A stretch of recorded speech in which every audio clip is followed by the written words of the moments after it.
Thank God it's Friday. And I don't say that because, oh, the weekend is coming. I say that because today is the day God has made. We're going to continue to rejoice and be glad in it, regardless of what is happening. Hear what the book of Amos chapter 5 says from verse 4. It says, now this is what the Lord says to the family of Israel. Come back to me and live. Come back to me and live.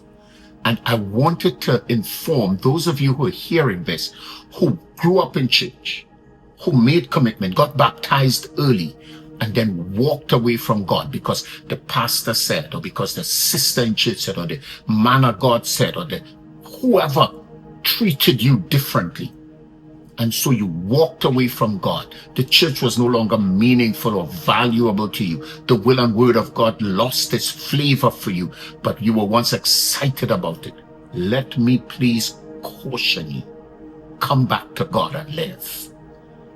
Because the shadow of a life you live now could be brought back into the fullness of the glory of God if you come to him. Now, please, I'm not selling dreams now.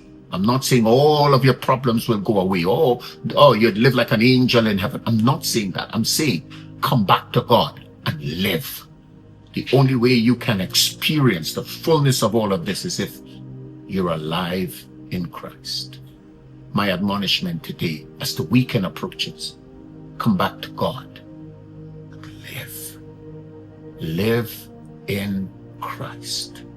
Live for Christ.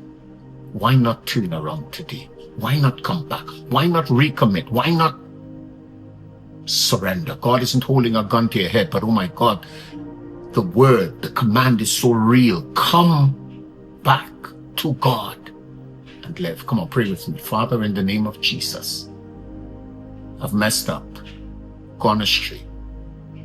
I come back now. I return in repentance and ask that you will accept me, accept my life, forgive my sins. I return to you. You return to me. Thank you for coming back into my life and helping me straighten out the kinks and bad decisions. In Jesus' name, amen. God bless you.